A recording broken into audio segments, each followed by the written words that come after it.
২০২৭ শিক্ষাবর্ষে পাঠ্য বইয়ের ইতিহাস ও দক্ষতা ভিত্তিক বিষয়গুলোতে পরিবর্তন আনতে যাচ্ছে সরকার। মাধ্যমিক স্তরে বাংলাদেশ ও বিশ্ব পরিচয় এবং বাংলাদেশের ইতিহাস ও বিশ্ব সভ্যতা বইয়ে নতুন কিছু বিষয় সংযোজনের পাশাপাশি কয়েকটি বইয়ে ব্যাপক পরিমার্জন করা হচ্ছে।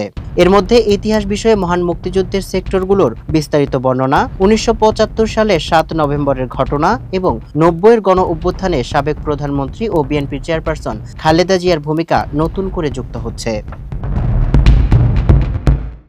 একই সঙ্গে আনন্দময় শিক্ষা, খেলাধুলা, সংস্কৃতি এবং কারিগরি শিক্ষার গুরুত্ব বাড়িয়ে নতুন বিষয় অন্তর্ভুক্ত ও পুরনো বই পরিমার্জন করা হচ্ছে। এর মধ্যে ষষ্ঠ শ্রেণীতে আনন্দময় শিক্ষা এবং চতুর্থ শ্রেণীতে ক্রীড়া ও সাংস্কৃতিক বিষয়ক নতুন বই যুক্ত করা হচ্ছে। পাশাপাশি ষষ্ঠ শ্রেণীর কর্ম ও জীবনমুখী শিক্ষা বিষয়ক বইয়ের কারিগরি শিক্ষার গুরুত্ব তুলে ধরে ব্যাপক পরিমার্জন করা হচ্ছে।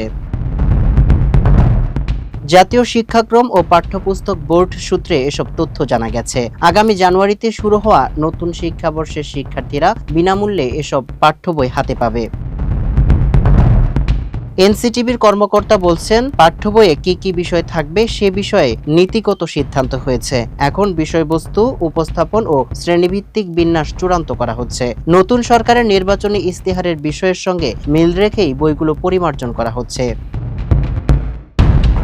এর আগে ২০২৪ সালে ছাত্র জনতার অভ্যুত্থানের পর গঠিত অন্তর্বর্তী সরকার তখন চালু থাকা নতুন শিক্ষা কার্যক্রম থেকে সরে এসে ২০১২ সালের শিক্ষা কার্যক্রমের আলোকে বই পরিমার্জন শুরু করে। একই সঙ্গে ২০২৫ সালে পঞ্চম থেকে নবম দশম শ্রেণীর বাংলা ও ইংরেজি বইয়ে জুলাই গণ অভ্যুত্থানের বিষয়ে কবিতা, প্রবন্ধ ও গদ্য সংযোজন করা হয়। পরে চলতি বছরে পাঠ্য বইয়ের ইতিহাসের অংশ হিসাবে জুলাই গণ অভ্যুত্থানের বিষয়বস্তু ষষ্ঠ, সপ্তম, অষ্টম এবং নবম দশম শ্রেণীর বাংলাদেশ ও বিশ্ব পরিচয় পাঠ্য বইয়ে যুক্ত করা হয়। পাশাপাশি ৯০-এর গণ অভ্যুত্থানের বিষয়বস্তুও রয়েছে তাতে।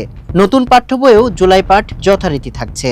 সংশ্লিষ্ট সূত্র জানায়, ইতিমধ্যেই ৪ দিনব্যাপী কর্মশালার মাধ্যমে মাধ্যমিক স্তরে বিভিন্ন শ্রেণীর ৯৯টি বই পরিমার্জন করা হয়েছে। এখন প্রাথমিক স্তরের ৩৬টি বই পরিমার্জনের কাজ শুরু হতে যাচ্ছে। সামিউল ইসলাম, মানবকণ্ঠ।